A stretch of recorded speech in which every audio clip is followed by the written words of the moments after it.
So there they have their two little girls.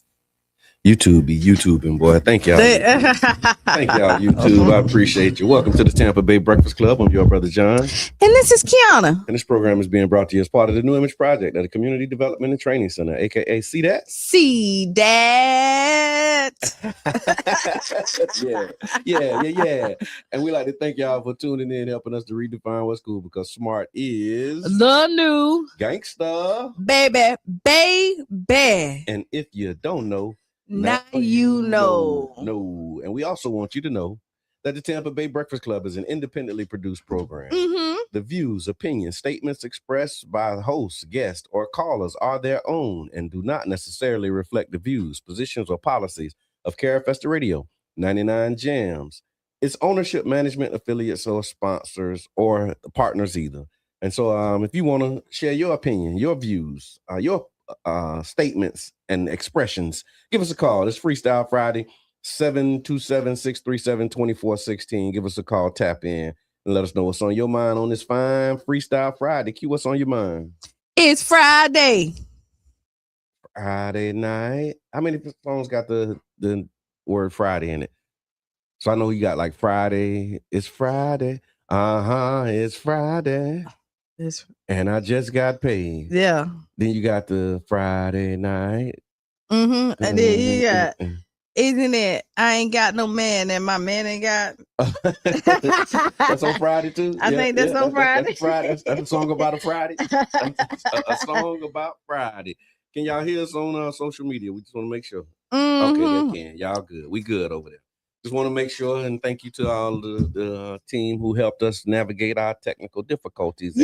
And what have you. And we appreciate everybody who hopped offline on Wednesday and went to the radio, because we know everybody's like comfortable where they at. Yeah. And you know, and to see that y'all went in, so we love the support. The love is real. Appreciate it. Yes. And so let's just jump right in. Pooh, Sheisty. For those who don't know who Pooh Sheisty is, so let me just read it. Pooh Sheisty was arrested by the FBI, 727-637-2416. Pooh Sheisty was arrested.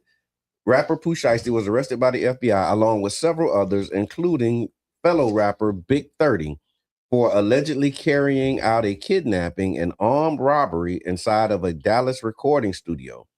According to federal authorities, Sheisty invited industry professionals to the studio under the pretense of discussing a contract. But once they arrived, prosecutors said the situation turned into an armed takeover. Victims were reportedly forced at gunpoint to sign documents releasing contracts. Oh, they had a conversation about the contract, all right. Forced them at gunpoint, allegedly, to sign documents releasing contract rights, while jewelry, Rolex watches, and cash were taken. One of the alleged victims is Gucci Mane, who previously had a business relationship with Sheisty through his label 1017. So, what's going on, man? At what point does like handling business and standing on business turn into criminal behavior? Like you got to put a gun to their head in order to get them to sign the contract? Well, he wanted out of his contract, right? Okay. The contract was bad. He wanted out of his contract. But like, what's crazy is you said you wanted to have a conversation. Why you didn't have the conversation? And even if the conversation didn't go the way that you wanted to go, right? Yeah. You signed that contract. Yes. But you know, sometimes they be young when they sign them contracts. They don't have lawyers and all of that stuff. And then when they actually read the contract and realize like it was a bad deal, oftentimes it's too late. That's kind of the story of the industry, right? I mean, it can be, but is it work? Contract when I was young, I didn't know what I was doing, and I needed the money at the time. But then now you realize that you know, in a slave type situation, and but is your freedom worth it? Like you just got out. Yeah, they did say he just got out. He's on house arrest, like he has like an ankle monitor on or something like that. So like the fact that you like he just got out and now back in jail. But this is so I made I shared a post with Woody. I saw it. Right? And it's really about your mindset. Yeah. Right? You have to change your mindset. You have to realize stuff that it's not worth losing your life over. It's not losing you. I mean, and some people think it is going to prison and all that other stuff. But when does your freedom and being out here to do what you love go first over you trying to prove a point that you a real man and I'm gonna take, ain't nobody gonna take nothing from me, ain't nobody gonna disrespect me like that. You know, like that. Yeah. Oh nah, you gotta see me. Yeah. No, gunpoint to sign releases ain't the way to do it. And I'm finna say taking this jewelry and all like. And kudos, because they're trying to say Gucci Man snitch, right? He made a report about a robbery that happened to him. You call the phone, you call the police and say, I just got robbed. Is that snitching? No. Chat, what y'all say? If you call the police after a robbery, are you snitching? And that's the thing is, so old Gucci Man probably wouldn't have called the police, right? Mm-hmm. He probably wouldn't have. He probably would have took matters in his own hands. And you know what would have happened? He would be right in jail with them. His freedom means a lot to him. Yeah. He done changed. His mindset done changed. He done got all that in order. Why go down the same road that takes you down to destruction? Got a whole book on mental health and overcoming challenges and difficulties. And then this happens. And I'm sorry, our people got to do better. Yeah. Like people like really? Yeah. He's a snitch. He is. Like, why risk your freedom? Why risk your sanity? Like, and that lets you know that when you're in a good space. Good morning, Tiffany. People don't like this. Some people, not all, don't like to see you good in a good space. And the devil don't like to see you in there because you no longer a tool for him. You no longer can do his job. Yeah. Yeah. You know, because you over there, and then it tests your gangster. Cause ain't nothing more gangster than coming home to your woman. That is the most gangster and your children. Yeah. That's the most gangster ever. Yeah. Like, you know, your life to be able to say, it's a flex to say I'm out of jail and I get to spend another birthday with my family. Yeah, that is gangster. So keep your eye on it. Keep your love. That's definitely not snitching. Well, I mean, that's what they're saying with so I guess it's a segment of the population who don't see it that way. Mad. Like, I think it's so. I ain't never calling the police. Oh no, I'm not doing that. I could never. The police. Listen, give up that street ish. Yeah, it don't get you nowhere but in jail or in hell. Yeah. I'm with you on that because she said the devil is people. I don't know why we want to make the devil non-human. Amen. God too. So y'all make sure that y'all keep your eyes on this situation. I guess it's developing, and so the robbery is supposed to have to happen in January. I guess they just now making the arrest. When the robbery happened, and then and the jury was on the internet like almost immediately selling the jury. Got the jury, sell the jury, and Pooh Sheisty came out and like had a good hit. It was out there doing this thing, and I said he was doing like good numbers and like on the right path with his career and everything. But I guess the contract wasn't contracting, so he wanted out. Yeah, and the way he got out was to go back in. Yeah, to go back to prison. That's how you get out your contract. Yeah. Mama always said stupid is what stupid does. Yeah, like this it's just like do better. Like just do better. My peoples. And so I saw another thing in the entertainment news. Quincy Jones. They said the estate of the legendary producer Quincy Jones, they sold a significant portion of his music catalog related to the rights of Harborview Equity Partners, which is an investment firm that specializes in music and entertainment and intellectual property. The deal includes selected music publishing rights, master recordings, and other assets from Jones's vast catalog that spans more than 70 years of music, film, and television. The financial terms of the sale were not publicly disclosed, but I guess what's included in the sale, they said the transaction includes Quincy Jones's ownership stakes that are tied to Michael Jackson's Off the Wall, Michael Jackson's Thriller, Michael Jackson's Bad, also his classic composition, The Soul Bossa Nova, rights to the Fresh Prince of Bel-Air, because he had, ownership in that. And then royalties connected to songs that were sampled in hip hop, including tracks by Tupac and Kanye West. So basically, they're saying that this deal was made by his children. So his children said that the goal is to protect and preserve his legacy while partnering with the company that can manage the complex global licensing of such a massive catalog. So the question I have is, do you think that the family should have sold his catalog, or should it stay in the hands of the family? I think that that's their business. Okay. Right. And I really think that sometimes we think that ownership and us having it is the one stop, and that's the best all. But if you don't know what you're doing with it, okay, and you need somebody to help manage it, but you don't know what to do with it, you're not making what you need, and you're missing something on the table because you feel like that you have to have it all, then yeah. I'm agreeing with what they're doing, but I don't know the details of the deal. And if they feel like they're okay with it, then that's fine. But a lot of times we want to cut out the middleman, because we're always saying that you need to own all your stuff. Yeah. You need to do this. Like, own your masters. Yeah. This is, and that's good. But if you don't know what to do with your masters, and you owning it, but you ain't getting the revenue and all the stuff because you're not knowledgeable, you're better off at not having it at all, because you're not reaping the benefits from it anyways. Yeah. So I will say, I think they probably talked to lawyers. They made an educated decision that was beneficial for their family. And there you go. That's how I feel. Okay. And they said the catalog is so valuable because Quincy Jones is widely considered one of the most influential figures in modern music. His career includes 28 Grammy Awards, producing some of the best-selling albums in history.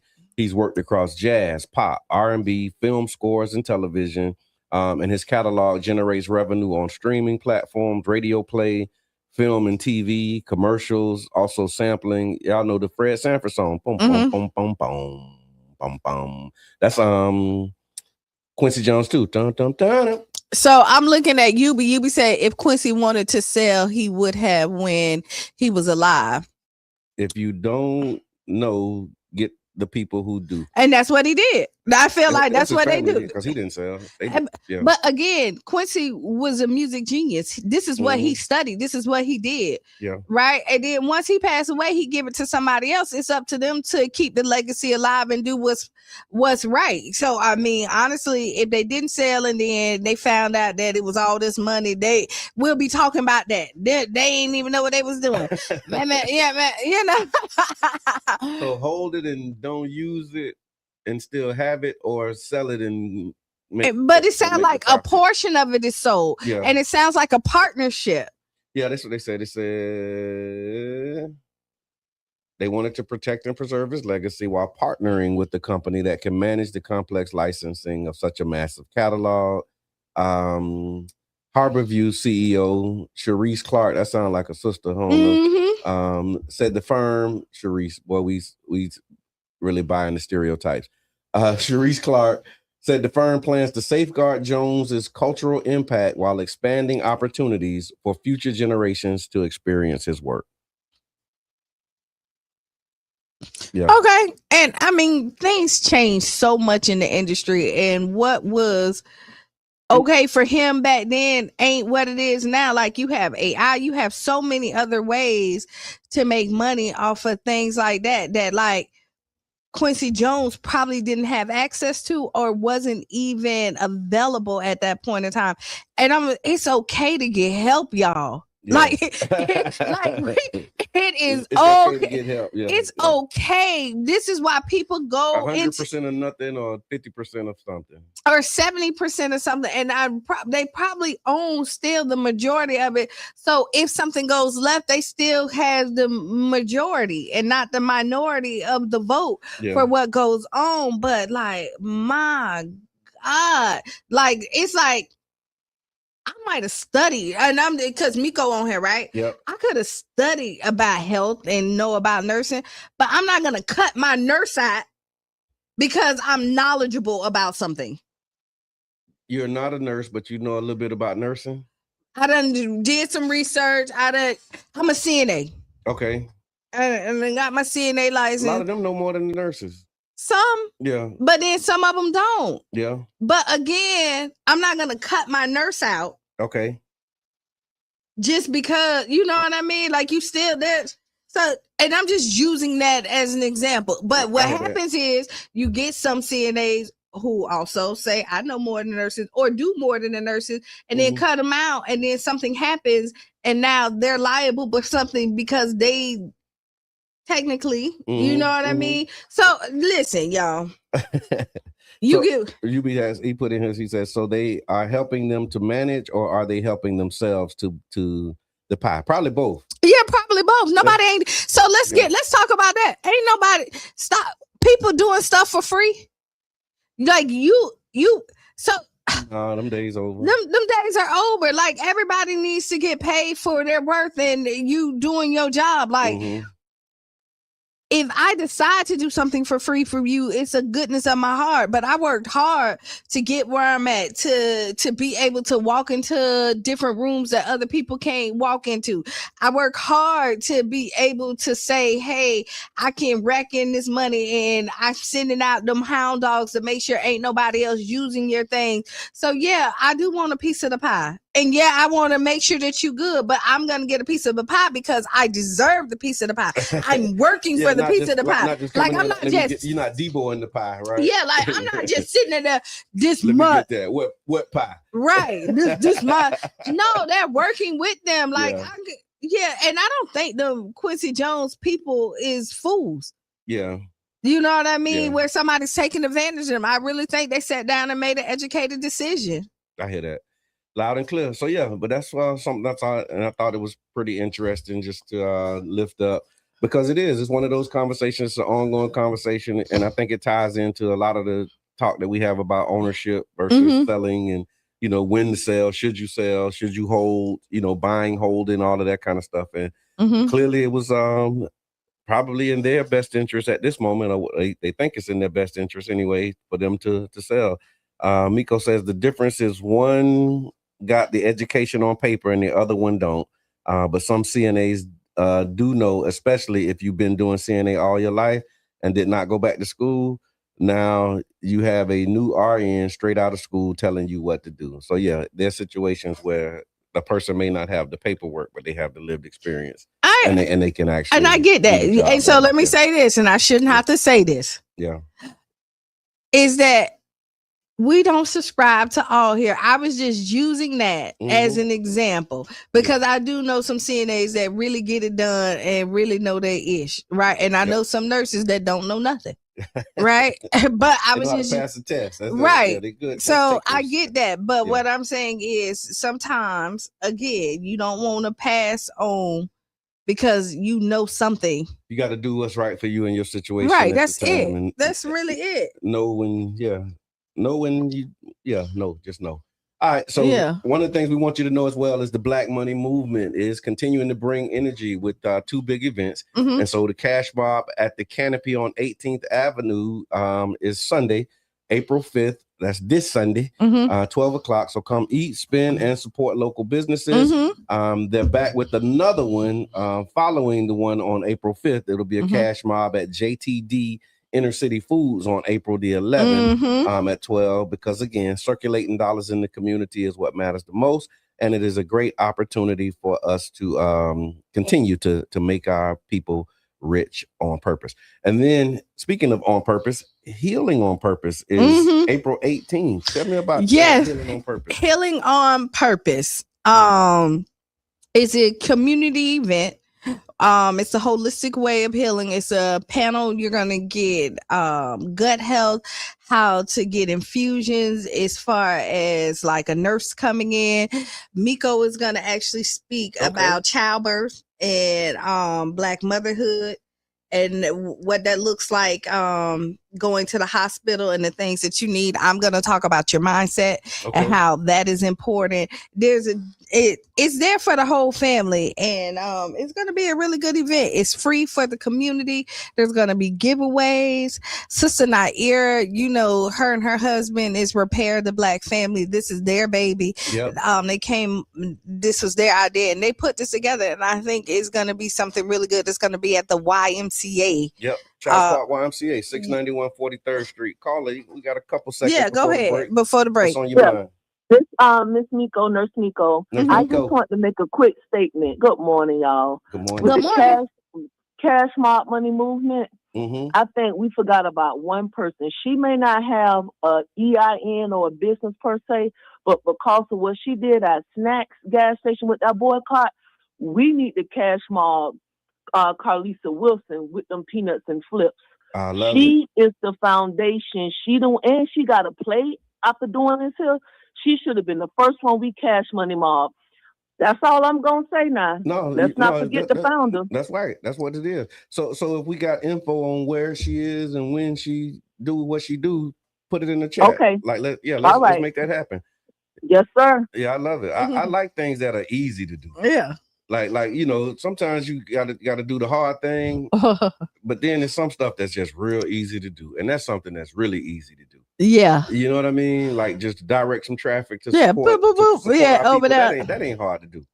That's really not hard to do at all. So yeah, let's make sure that we do that, because I unite with that. Shout out to Carlisa and just how she stood in the gap, standing in the paint. And I ain't been by Snacks lately, but it's still pretty dead. Okay. Like it's still pretty dead. Like yeah, I mean there cars trickle through. Okay. That don't know no better. That don't know, or just or it's just last minute, or they don't care, right? Okay. So it is a couple of cars. They don't know no better. Right? Yeah, I was just saying. Because when you know better, you care a little bit more. Yeah, but they just don't care, or they feel like they made their point and keep it moving. So yeah, that's what's up. I didn't go there before, so I'm not going there after. But as they said, they own 17 stores in this city or something we might need to walk that back. I don't know if it's them that own the 17, but I know it was somebody that owns 17. No. I saw the post because Shannon Ligon. It's the same owner. It was because when they rebought out. Remember Shannon Ligon, and I mean she can correct me if I'm wrong, because I saw her post, and she was saying she was their clients are hers, the new owners, right? And they own 17 stores in this. So at that point, if that is so, if this one kind of is flopped, them 17 stores can cover sustain this one that's not doing what it need to do, because clearly the model's working for them if they're expanding like that. I hear that. All right, so we're gonna take a break, and then after the break, y'all, again, it's Freestyle Friday. Lots in the news. We're gonna talk about what the people say. So I made a post. It was related to the Brandy and Wanye situation. Got a lot of reactions from that. So we're gonna do what the people say around that. There's some other opportunities that we want to share with you in the community. Trump fires Pam Bondi, gas plant timeline. So we got a lot to talk about. We want to make sure that y'all stick around, stay in tune. We'll be back about 6 or 7 minutes after the hour. Yep, baby.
carrying his son and walking in the street when a reconnaissance drone hit them directly with a missile.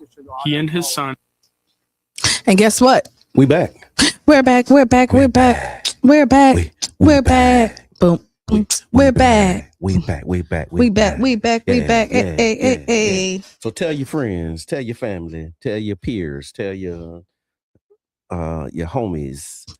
Yeah. And most people, the kids are home on this Friday. It's Good Friday. Mm-hmm. So welcome back to the Tampa Bay Breakfast Club. I'm your brother John. And this is Qiana. This program is being brought to you as part of the New Image Project of the Community Development and Training Center, aka See That. See That. And we'd like to thank y'all for tuning in, helping us to redefine what's cool, because smart is the new gangster. Baby. And if you don't know, now you know. Now you know. Good. So today's Good Friday. It is in the Views Express. Eyes on. And no one else. They eyes on. Views expressed. The views, opinions, and statements expressed by the host, guests, callers are their own and do not necessarily reflect the views, positions, or policies of Carafesta Radio, 99 Jams, its ownership, management, affiliates, sponsors, or partners, etc., etc. So yeah, Good Friday. You got any Good Friday plans? What I always do on Friday. Okay. It's Friday. And we're going bowling. So Good Friday. So Good Friday is a Christian holiday that remembers the crucifixion of Jesus Christ. It happens during Holy Week, which is 2 days before Easter. I'm gonna pause there. No, I'm gonna keep going. 2 days before Easter. When is it? So this year, today is Good Friday. So Good Friday is the day that Christians reflect on the suffering. God bless you. Thank you. The suffering of Jesus Christ, his death on the cross, and what the sacrifice means: forgiveness, redemption, and a new life. Why is it called good, Q? Why is it called good? I'm glad you asked. Okay. That part kind of throws people off. It's called good, not because something good happened in the moment, but because Christians believe his sacrifice led to salvation and hope for humanity. So it's a serious, reflective day, not a celebration. How people observe it, depending on your person or your church. Some people go to church services today. Some people fast and don't eat as much. Quiet reflection or prayer. And then remembering the 7 last words of Jesus is another one. And some people treat it as well like a spiritual reset. And so Good Friday is a day in the Christian faith that marks the crucifixion, a time of reflection, sacrifice, forgiveness, and what it means to endure hardship for a greater purpose. And so your Good Friday reflections. You got a reflection on this Good Friday? About life, sacrifice, purpose, all of that stuff, forgiveness? Forgiveness. Okay. So that was one of the things, right? That was the whole point. One of the points of the sacrifice was forgiveness. And now, you believe and you good. I know. I think for me, I think I carry this like all the time, not just on a Good Friday.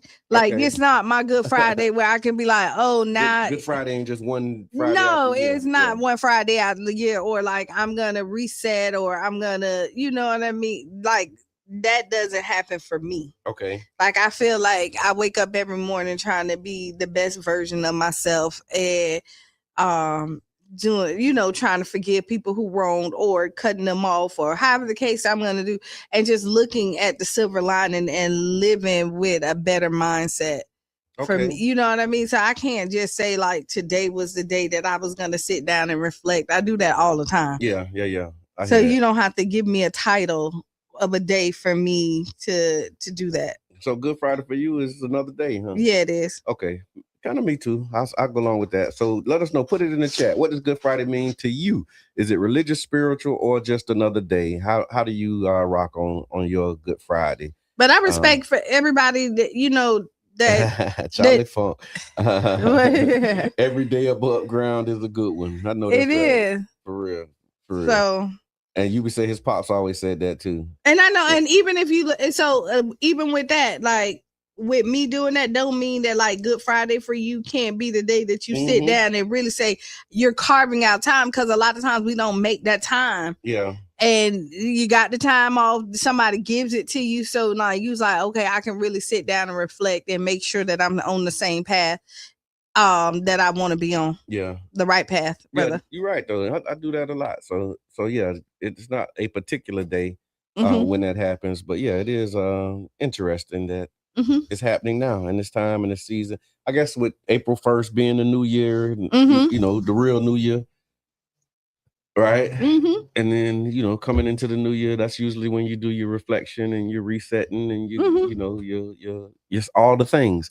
And so happy Good Friday, I guess is that the greeting? How do you greet people on Good Friday? Peace be with you.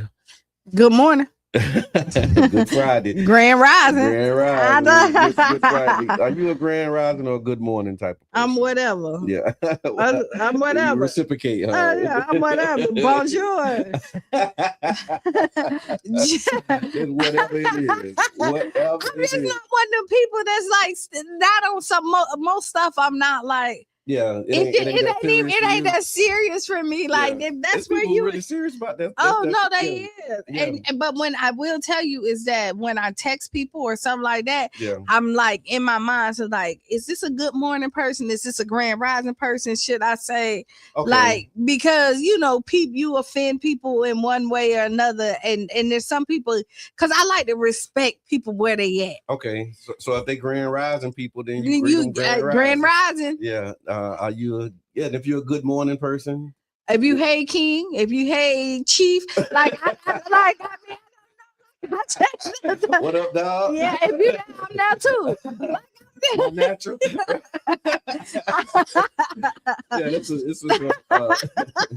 Greet each person in their own way. Right? Some people huggers, some people not. Some people dapping up. Handshake, some people right. I'm with it all. Listen, I'm with no, shake hands. That's the cultural thing. That's fine. All right. Yeah. You bow. You gonna shake hands? All right. Yeah, I'm all that. I'm not gonna be offended. I promise you. That's so funny. That's funny. It's funny because I'm like that too. Like some people like really like I understand the significance of these things. Yeah, man.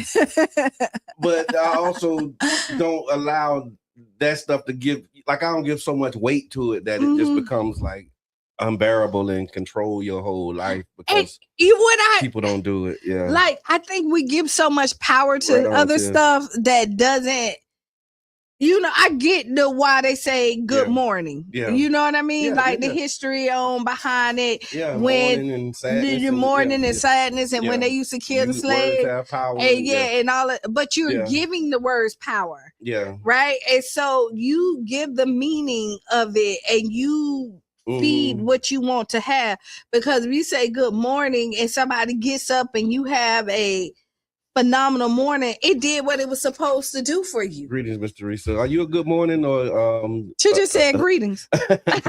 Greetings, y'all. Good morning or grand rising. Yeah, but yeah, when you understand words and the power that they have, I get it, because the whole concept from the way that it was relayed to me is that the subconscious mind doesn't distinguish between these things, right? Yeah.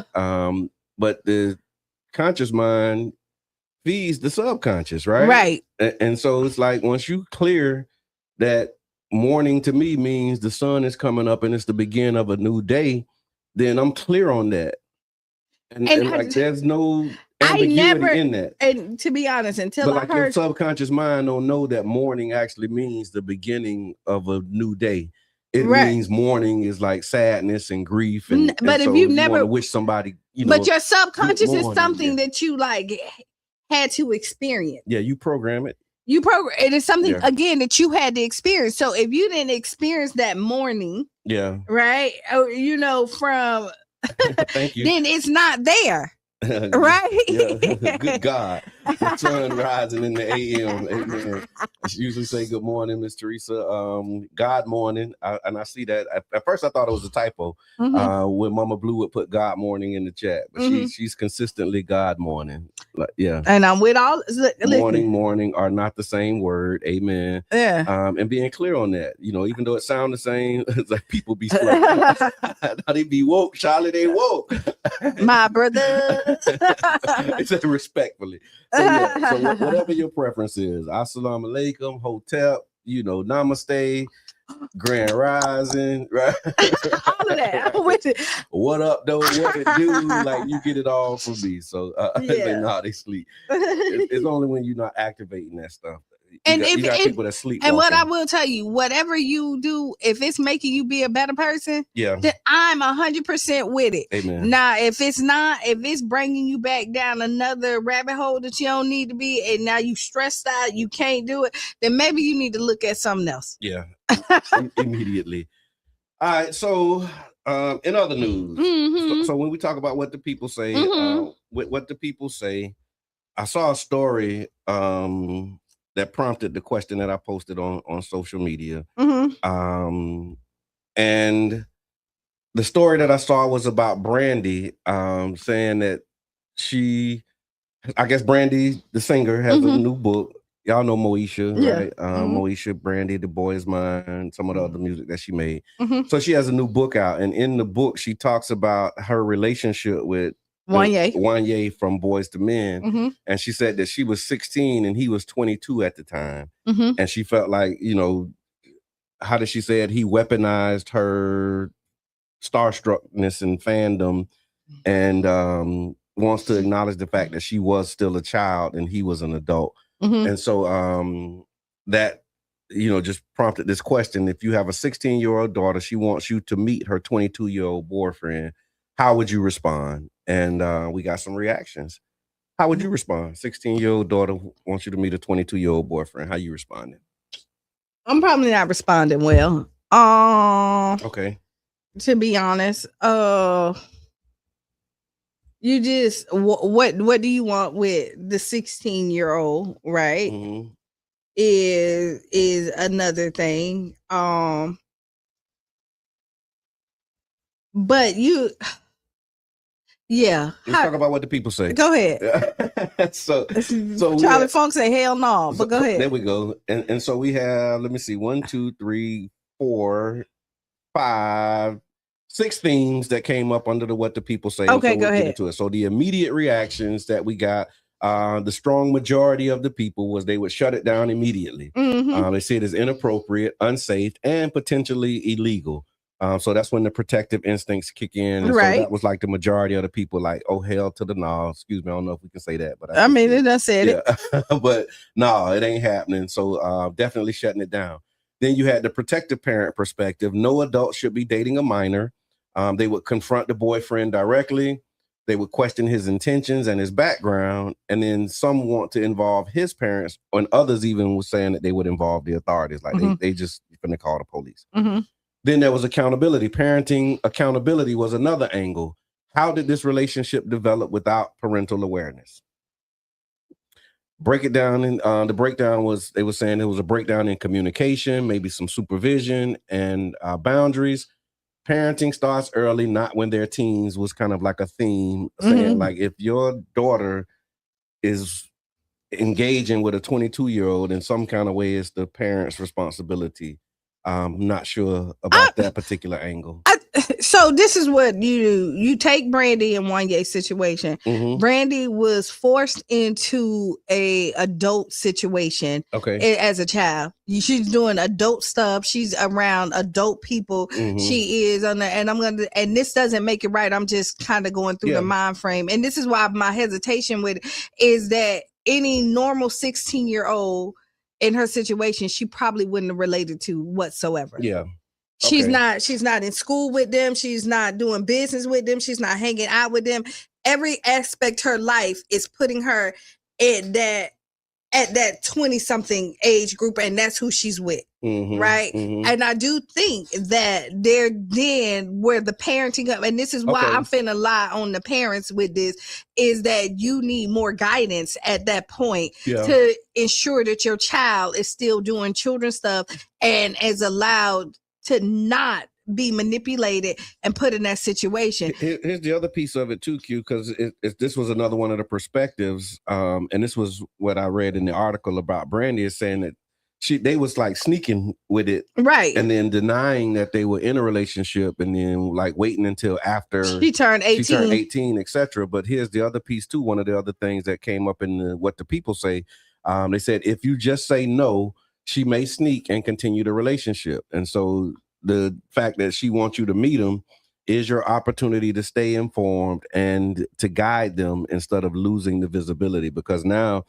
if you shut it down and that's something that she really wants to do, then now she's going to be sneaking. But you and see, doing it. And we're talking about it. It happens a lot more than we want to admit. Yeah. Right. Like it happens more than we want to admit. You seen Miley Cyrus and her husband, who she got a divorce.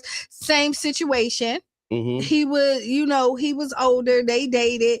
They broke up. However the case may be. This happens more than we know that. Yeah, you see, and we've seen the post in the neighborhood. I remember at school, girls used to get in the cars with the 22, 23-year-olds, right, who had the cars, and we the guys at school, and they're not interested. They're not interested, and they getting the X and O's, but then like, so I remember that.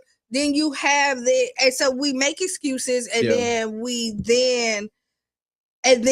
criminalize and do this, because they say women mature faster than men, right? And we give that example, and then we say, hey, so if that's so, then where do we put it in? You know what I mean? Like this is a very complicated situation, and I wish that she was protected a little bit more in this situation. But Brandy probably would have did what Brandy wanted to do, because she said that they snuck around. She did want to clear that her parents didn't it, and if they did, she wanted to make sure that they were cleared.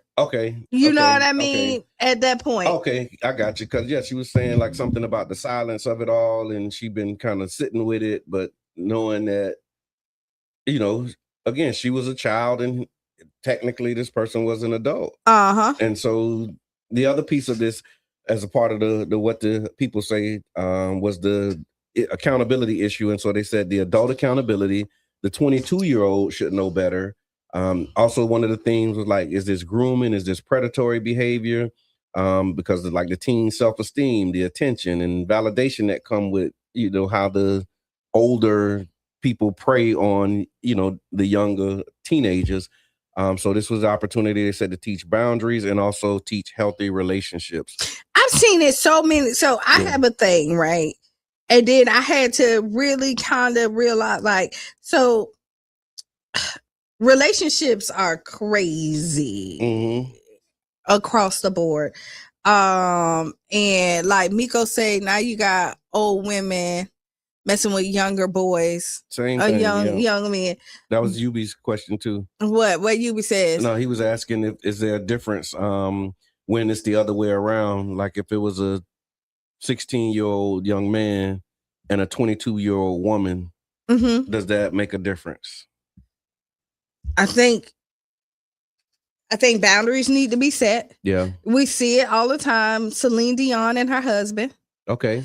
I think it's more accepted culturally. Like I think people be more all right with a 16-year-old boy and a 22-year-old woman. Like I think people love really don't have no. They think it'd be cool. He got him older. He got whatever. They be celebrating them young men. No, I saw a video with a woman. Did you see the one with the 13-year-old? She had a 13-year-old son with a 21-year-old woman, right? And she kept the 21-year-old at the house. And so my thing is, hold on, I want to see it. So there was another scenario. Just thinking about this, UB, when you asked the question about is it different the other way around? I did see a video of a mother who came home. She caught her 13-year-old son in the room with a 21-year-old, held the 21-year-old there until the police came, because she called the police, and they arrested the 21-year-old for, messing with the 13-year-old boy. So legally, it's not okay the other way around. But what I'm saying is, culturally, I think there's more grace when you have younger boys messing with older women. That's just kind of So I think men give men passes. Okay. Right. Oh, you got you one. Oh, you got you. The women, the moms ain't okay. No, the moms ain't. No. They're not. Not typically. Okay. Not at a young age, but there is a thing called grooming. Like, I know somebody right now who watched somebody grow up or whatever, was married, and then they end up getting together, right? Okay. Later on in years. And then I was like, is this grooming, or did just two adults realize they got something in common 20 years later and then connected? And now, because society's going to tell you that because you saw them, you know what I mean? So you met them when they were a child, right? Like you would, or whatever the case may be. Like y'all moved 10 years later, they end up connecting. So I saw you at 16. I was 22. But I wasn't interested in you. Like but now you're 26 and I'm 32. And now we're right here. And so at is this that point, grooming? Is that what they kind of trying to say? Like it was. That was they was like, oh, that's sick. That's a grooming. If they didn't keep them under their thumb and keep them and mess with them at that age, and it's just a Qiana thing, I don't necessarily see that as grooming. Okay. You know what I mean? It's two adults that eventually realize that maybe they have something in common and found it, and now you let society tell you that you're not supposed to be together. Right? Yeah. I don't know. Yeah. Because, like, people gonna have something to say about your relationships in general. Like, yeah. So that was one of the things they said. Another part of the theme was that these situations have existed for years. There's more scrutiny and accountability today than it might have been back in the days. And then one of the key questions, I guess, that was coming up was the boundary between protection and control, right? But I believe you can't protect anybody who you can't control to some degree. Right. And so, like, do you shut it down or engage in conversations? That was another one of the kind of the debates. Like, do you engage in the conversation, talk to both of them? That was one of the comments too. I'm trying to remember who put that in the might have been Lade Hayward, but she put in the comments about how this is a moment for you to sit down with the 22-year-old and the 16-year-old and find out from them what makes them think that this is okay.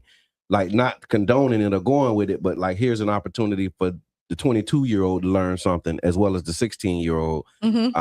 So is this a teachable moment, or do you just shut it down without providing the lesson? I think you always Yeah. I think conversations always need to be had and understanding before that. And see, like Miko just said, no, you don't watch a girl in diapers and now you want to sex. That's rape. Okay. Right? Okay. But again, I'm gonna say this. I personally agree with Miko with like, if you watch somebody. But again, I'm telling you that you're supposed to see this person as family or something like that. Yeah. Like, I'm pushing my will. Like, that person may have never seen him.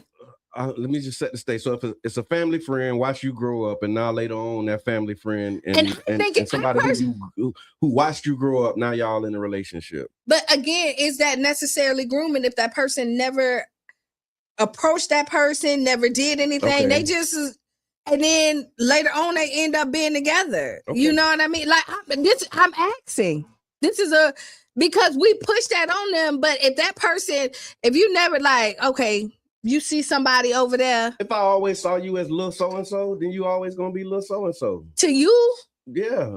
That's what I'm saying, to you, but everybody don't. Point where little so-and-so done grow up. It's like, that's still little so-and-so. Like, we push our will on, we push what we think somebody else should do on everybody else. And I'm not saying and for me, I don't want to be that the moral police to tell you on that like because who am I? What if this person end up marrying the person, they got a great life. This is who they God bless them. Right. Yeah. And they gave them a better, like, you know what I mean? Who am I to take that from you? Mm-hmm. And again, as children, we protect. Okay. Right. And we fight 16-year-old. But once you get grown, yeah, you do as you please. Like Shayna just said, she was having trouble with her son dating older women, but she had to be okay with it because he's an adult, and she found out that's who he like. He just like older women. Okay, I hear that. You know what I mean? You like what you like. I mean, that's as an adult, right? Yeah. Like so when she says dating older women, but had to be okay with it because he was an adult. Like that's different from children. She said, I was not okay with my son dating older women until I found out that's what he likes. So I have to trust him as a young adult. Like, I get that. We're talking about like 16-year-olds, like teenagers, right? But yeah, adults, you pick your, you pick your struggle. If you like Mr. Charlie or Miss Esther, or, then that's what you into. That's what you into. But that age right there, you right. Look at your parents and the grandparents gap. Like, my dad was 10 years older than my mom, so I totally understand. And then we sit up and be like, yeah, But when you think about it, you like, was that okay? That's all. That's the question. Like, if you was the mama and a 16-year-old say, I got a 26-year-old that I'm dating, like, are you okay with that? Like, maybe back then they was, maybe they wasn't, but it happened. It does. And it happens a lot. So, and a lot of times they end up sneaking around and doing all this other stuff, and then you see this, and some people give the okay, and some people don't, right? Yeah. And I would say yes. Yubi's question is there a difference once they're adults? I would say yes. Yes, there is. There's a difference. She said, my daughter 29 and I still don't want her with the 50-year-old. I mean, I unite with that, but I will tell you this. Like, they're adults. The first time I really had to accept it is when, like, my daughter started dating older men. Okay. And I really, as an adult, yeah. Like, Thank you. let me get this clear. As an adult. Yeah. But I also realize is that, as Brandy, is that there wasn't a lot of people her age at that point that she was relating to, because she wasn't doing normal 18, 19-year-old stuff. We're traveling the world. We're doing a lot of stuff, and so when you're thinking about the conversations and where you're relating to is kind of where she ended up going. And when I sat down and had to evaluate that, I had to accept it. Right. And I will tell you, I'm one of them people, I don't believe age make you mature. Life experiences does. And do what make you happy once you grown, because at the end of the day, your mama gonna do what they want to do, your daddy gonna do it, and your children gonna do what they want to do. So if it's something, if you find true love when you're grown, let me say that, you do it. What about this one? Would you be okay with your child dating one of your peers? Uncomfortable, but that uncomfortable. Even as an adult?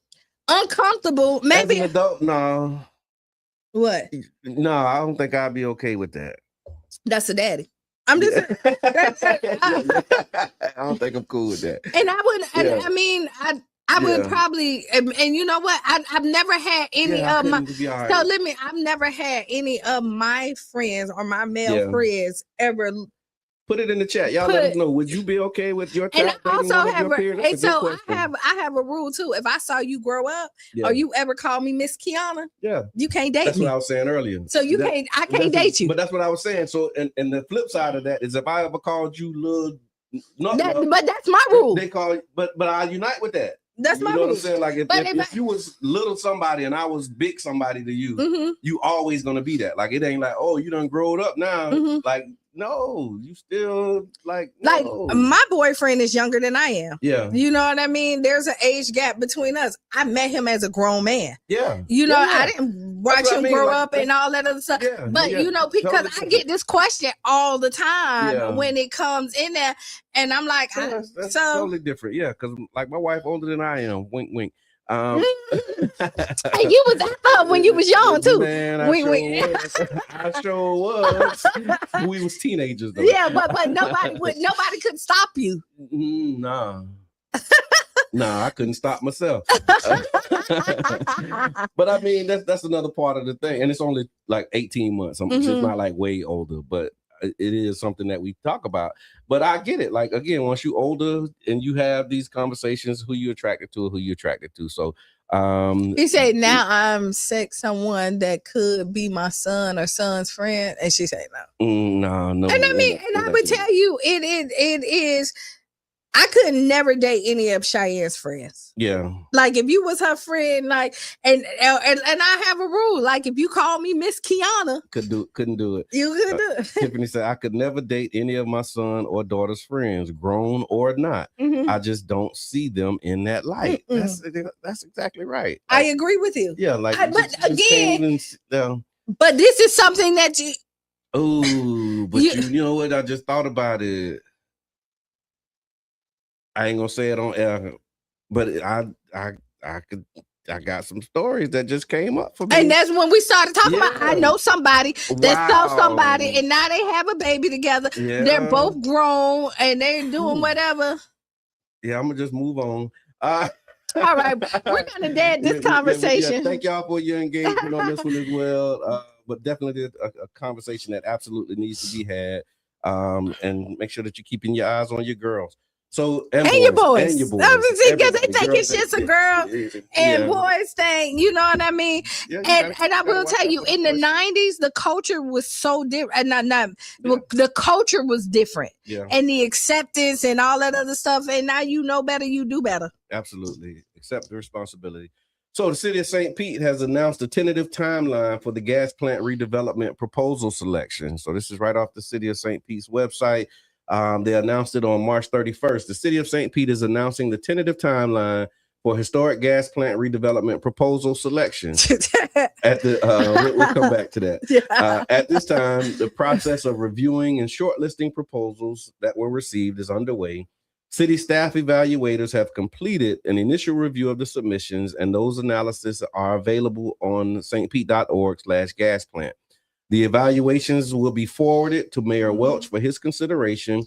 The tentative timeline for the remainder of 2026 is as follows. And so for this month in April, the city staff will begin the first phase of the Urban Land Institute study. The study will include an analysis and aggregation of previous studies, community feedback, and other research. So basically what that means to me is that they're going to look at all of the other studies and all of the research and community input and info sessions, and they're going to put it all together into a comprehensive report. The city also in April will be hosting a public meeting with the shortlisted developers at the Coliseum for the public to meet with the developers and ask questions about the proposals. And so when that date is announced, make sure that if you're interested, you show up, because there will be an opportunity for you to engage with the developers who made proposals. Following that public meeting, the city will initiate a 30-day input session to gather feedback from residents. Additional stakeholder or community engagement meetings will also be announced. How you feel about these public meetings and info sessions that'll be happening this month? Where you at with that? Do them, respect them. You know, I'm just over everything. It was the exhale. Just do them, respect them, and I really think that we shouldn't be making no decisions until after the election. Okay, let the new mayor or the current mayor, but get through all this other stuff. The newly elected mayor. The newly elected mayor, so new city council, the city council. Okay. We got a whole new it's a new deal. So we need fresh eyes. We need new perspectives on it. And I think. I'm just thinking how far. It ain't that far. The election is, yeah. It ain't that far. It's 8 months. You can have a baby by then. Okay. Wait until after the election. Yeah, I would. And let the new administration do it. This makes how many administrations? I think they've been dealing with this since maybe Foster. Who cares? Foster, Kreisman. Who cares? Now Welch. So? And maybe Welch 2.0 or somebody else. Yeah, I would. And this, so if I would be focusing, I would if I was the mayor right now, I would gather all the information and let them know that I want to listen to the people, make an informed decision, and then I won't be making that until after I'm reelected, after gathering and sitting down and consulting the right people to make sure that I make a right decision, so we're not in the same situation that we was in last year. Okay. Because I want my city to thrive. Right. I hear that. Now that would be that if I was on the team, that's what I would say. As a proposal, like this is what we need to, how we need to be gather moving. all the information. And either way, if I'm the person or somebody else, I want to make sure that the city is in a good situation so that moving forward, we make the right decision for our community. And so regathering the information, even though we had information before, now we know that there's a possibility that it looks totally different. And I think that's what this Urban Land Institute study is supposed to do, right? Take all of the information, all of the previous stuff that was done, and maybe update it to what the current situation is. But then the decision point. So here's how the timeline, the rest of the timeline shakes out. So that was the April timeline. Again, there'll be a 30-day input session to gather feedback from residents. Stakeholders and community engagement meetings will be announced. And then May, let's say following the 30-day public input session, city administrators and directors will complete their strengths and weaknesses analysis of the shortlisted proposals. In May, the Community Benefits Advisory Council or committee application portal will be opened up. The CBAC is a nonpartisan board that advises the mayor, city council, and citizens of St. Pete and consults on the implementation of the Community Benefits Agreement Program. That information will be provided as well. And then subject to city council approval, the CBAC committee members will be selected at the May 26th Committee of the Whole. And then in June, so this is the timeline. So in the summer, June, Mayor Welch will select a proposal following a comprehensive review of the proposals and multiple public input sessions. And then following the selection of a project, the proposals will be formally vetted by the CBAC City Council in alignment with previously established procedures. And then by July, the CBAC will host 2 public meetings using the feedback. And then the next steps following the July meeting, they'll be announced later this year, but they're looking to have this thing wrapped up before that election. It looks like. So, Ms. Teresa, to answer your question, who is the right people? I can't tell you who the right people is, but I do think that you were saying make sure that we have the right people, it's reviewed by the right people. And well, once we revote people in and do all, because we're going into a whole new administration. Not saying like no, not. I mean, let me. You'll have new council. Maybe. So let me say that. So I'm not saying like the current mayor ain't going into office, right? But it's possible he might not. But he might not. But you're coming into a new term. Let me say we're going into a new term, and I don't think that you should do business that's gonna last for another term at the end of a term. So what about the perspective of I've been working on this for 4 years and I don't want to leave without getting it done? What happened is that was going to happen, and then the hurricane happened. But you still got 8 months to get it done.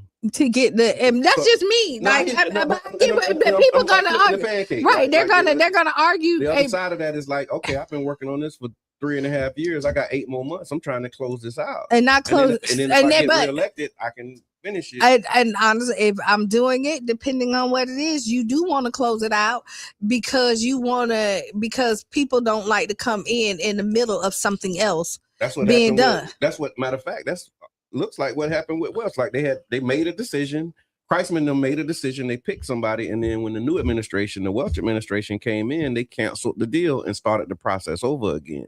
So if they do that, that's another one of the potentials. Like this administration could choose a proposal. If somebody else is elected, they could say, oh, well, we don't like that proposal. We don't like the process and how that was done. And the new administration could cancel it. And that's a waste of people money and time and all. But strategy wise, I could see it either way. Yeah. Like, because when you start something, nobody else don't want to clean up your mess. Right? As they say, and I'm not saying this is mess, because people will. A little messy though. No, but I'm just saying people will twist your words.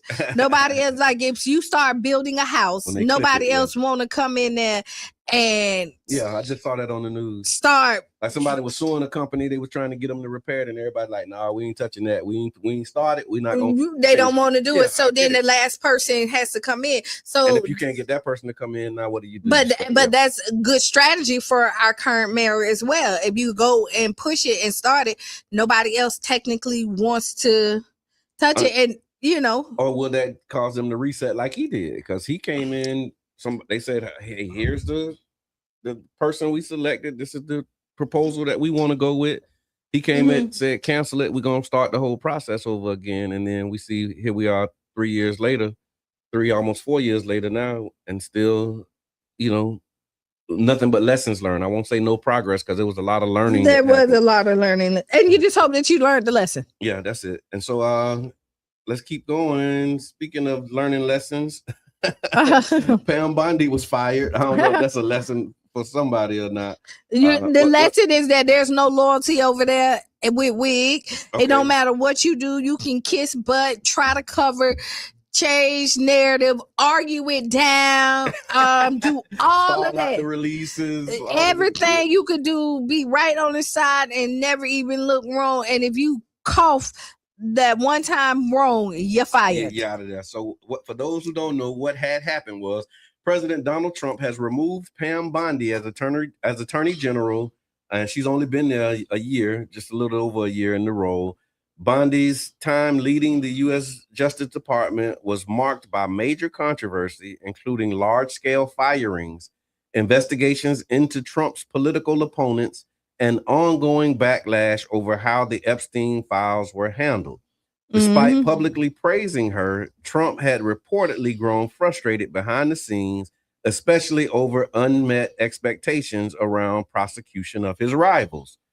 He has now tapped Todd Blanche as the acting attorney general, with other potential replacements being considered.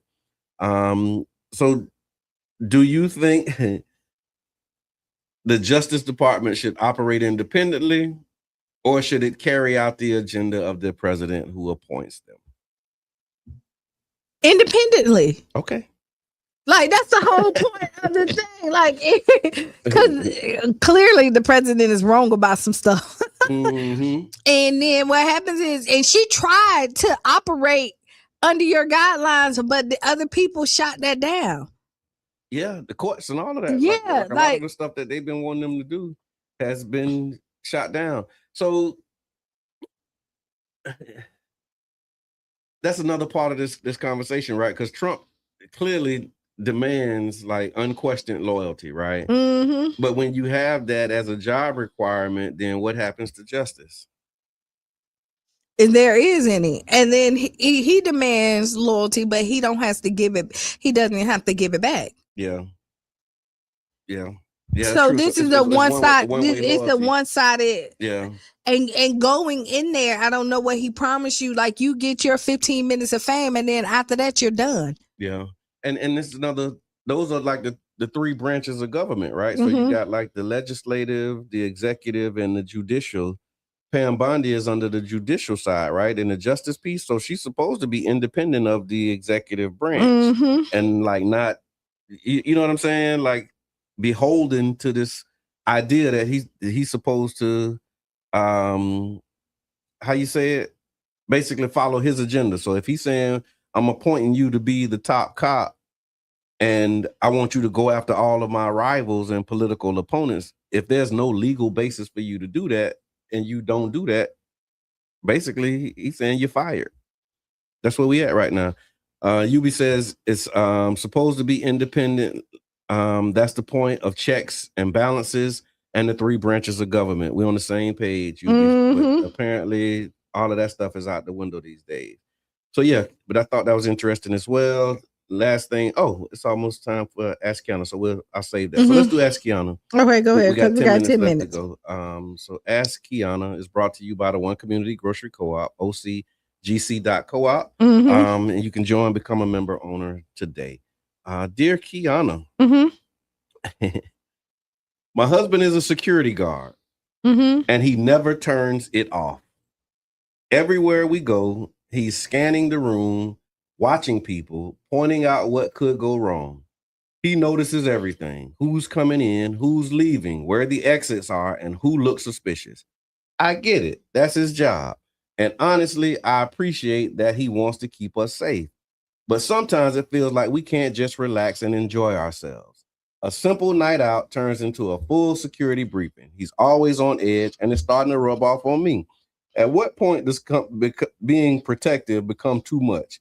Should I just accept that this is a part of who he is? Or is it fair to ask him to find some balance so we can actually live in peace? I think you should ask him to find some balance. Top flight, baby. It is. It's top flight. But I know that's aggravating to be with somebody that always like you like, dang, we want to enjoy ourselves, but he can't. Six. There you go. Oh no, sit right here. Right. You didn't see that. You see the guy over there? He look like he up to something, right? Right. I mean, and then I would. So this is so. Put your purse on the inside. Don't put it on the outside. No, don't do that. I mean, I think it's a conversation to be had. It may be really hard, but then I think you will find what I would suggest is that y'all find other stuff to do where it's not a lot of people. Like, find a. Just don't go outside. No. Go outside.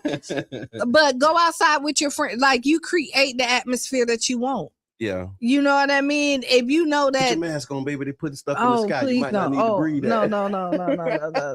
But then start creating those atmospheres. Go to smaller venues where there's not that the people that's there that's a little bit more intimate, so that it ain't where you got to watch your back. Okay. Right, because if you in an open club where you don't know where people at, you don't know the people that's coming in, he's always going to be on edge, right? Yeah. So if you go into like room 109, let's say, okay, it's invite only, it's already kind of there, it's only 50 people there. Okay, you're not on edge as much. So you do your security scan beforehand. That way, when you get there, you can actually enjoy the moment. I think and so. Not be locked into like. And it's just like knowing the person that you with, yeah, and making the adjustments as needed. And I mean, people might say you doing too much. Oh, girl, that's your husband. He doing too much until too much is needed. Yeah. And like you love them, figure out like. I'm one of them people. Do what you need to do to make sure that you are happy and your husband is happy, right? Forget all the other naysayers and all of the stuff. So I would say figure out a solution, and the solution is maybe go to smaller places, go where it's not crowded, where it's only a couple of people in there. You know what I mean? Start hanging out with your friends. Okay. You know what I mean? Like do house parties where ain't nobody randomly coming in, because he's always on edge because he's always trying to make sure that you're safe, right? So do things like that. There's ways to eliminate it. Yeah, no, I hear that. One of the things is coming up as you was talking. I was thinking about like FOI training, right? Mm-hmm. We have like the military culture and the Nation of Islam and all of that kind of stuff. And you are aware of your surroundings. You have general orders and all of those things. But one of the things that we were taught too is the best security is the security that you don't know is present. So like you don't have to like let everybody know, hey, I'm security. Right. The best security is the security that you don't even see, you don't even know, like, but you are aware and you alert to what your surroundings are. So I think it's the question about balance, being able to find the balance. Of course, you want to, be on post. You want to make sure that you're paying attention into everything that's happening, but you don't want it to become uncomfortable for your principal. No, you don't. Because if the principal, if they're worried, then that goes against the whole idea of security. You're right. You know what I mean? The whole thing with security is I'm able to enjoy myself without having to worry about any harm or any threat. Yeah. But if your principal or the person you're securing, if they're on edge and they're worried, then you're really not doing your job as security. No, you're not. You know what I'm saying? Like, it's not. And you pushing it on somebody else. Yeah, like your job is to make sure that nothing happens to them. So I get that, but that's the primary part of the security. But the secondary and one of the other pieces that's also important is making sure that the person you're securing is actually secure and they feel comfortable. Right. And if they feel comfortable, then you really doing your job. But you definitely need to have that conversation with your spouse and let them know. And y'all have to come up with it together because there are boundaries that needs to be set. Like, because you don't want you to bring, because he probably don't want you to bring your work home. True. You know what I mean? True. And there's probably a conversation like, yo, babe, like we can't do this. Like, you know what I mean? Yeah. And then but sometimes you gotta help people. Yeah, help people help them. You do. Help people help you. Again, it's all. I think it's a lot of that has to do with manners and just how you handle it, because you can be security minded, and where like your wife will know, okay, yeah, that's just kind of what he do, this how he roll, without it being over the top and all exaggerated, top flight type. And people ain't gonna like this. It could also be an insecurity. Okay. You know what I mean? Always got to prove your point. You know what I mean? I'm the security, because you've seen some people that do security and you never know that they exist. Like Brother Donnie. Yeah. He's always super calm, cool. You don't need. He's paying attention. He know when you leave, he can tell you everything that happened. Yeah. And you never, y'all joking, laughing. You didn't see it. You didn't know it was happening. Right. And that's the type of security that you want. You know what I'm saying? Because security is technically is supposed to stop and make sure things don't happen and not escalate. It's not a response. It's no. Yeah, it is. And so you see something, hey, let's move left. Yeah. Okay, now we finna get out of here because it looked like something about to happen. And it's the other part of it. Like you don't always have to say let's move left. You could. That's we talked about protection and control earlier. It can be as simple as we dancing and I see something and I'm gonna move you to the left. Right. Same thing. I'm just saying, I don't want to like bother you. Right. With like, this might be a threat, but you see the threat, you make the adjustments, and then you keep it moving. And you need to engage the principal in the security. Agreed. Well. You know what I mean? So yeah, bro, take it easy. Had a conversation, but that was it. I think that was a good one. Good stuff, y'all. Yubi said, have fun in different settings. It allows him to be less apprehensive. True. Shayna, he has to know how to separate work from home. I know a lot of adults who do this, and it's insane because as soon as I clock out, I'm done. Some people can't turn off work as can't turn it off as work is all they know. Yeah, I struggle with turning off work too sometimes. A lot of people do. Yeah, because you're working more than you're working. You're at work more than you're at home. Typically, you wear that hat more than you wear anything else. Yeah, true. All right. So in the time we got left, I see Madam President of Fusion 49th District on here. There's a Fusion 49th community meeting happening on Monday. Monday, 6:00 at the Gulfport Neighborhood Center. So y'all make sure that y'all pull up if you want to know what's happening on the corridor. Lots of good things popping. The second Saturday of every month is the trolley market. So y'all pull up, man. And then, of course, we want to remind you that this Sunday, Cash Mob at Canopy 18, Sunday, April 5th, 12 p.m. Is the Cash Mob. And Oh, there's another opportunity I want to share. It's on my personal page, but we want to know how much you know about the CRA. And if you don't know about the CRA, we're willing to train you, teach you, and then put you in a position to go out and get paid to give presentations to other people. You can check out my Facebook page and get information. But we want to really get people to know what's happening with the CRA. Because a lot of times when you say the CRA, people think, oh, that's just money that's supposed to be meant to help Black people, but you don't really know the details. And so we want to create space. We're doing an orientation that's going to help build awareness. It's an info session. The info session is Tuesday at 6 p.m. I'm actually going to put this in the chat so that if you're interested, you can do that. But yeah, lots of good stuff happening, y'all. Yep. Final thought. Be the change you want to be. Write down those 5 things that make you smile, giggle, feel good. It's the weekend. Enjoy it. It's a 3-day and it's a 3-day and someday 4-day weekend because today was a day off for some people and Monday is also for some people because it's called Easter Monday. And so people I might celebrate that this year. No. I'll be here Monday because it's Easter Monday. Thank y'all very much. I think I'm doing that this year. Also, Story 727 giving out food today from 12 to 3 at Cross and Anvil. Thank you for that. Cross and Anvil is on 16th Street. And what's that? 7th Avenue down by Campbell's Park. Yeah. Shout out to Story 727, all the great work that they're doing. All right, so y'all, it's been amazing. Be safe. Enjoy yourself this weekend. This has been the Tampa Bay Breakfast Club. Your brother John. And this is Qiana. And up next is Sister Hughes. Lose your shoes. And shout out around the house. Y'all take care. Be safe.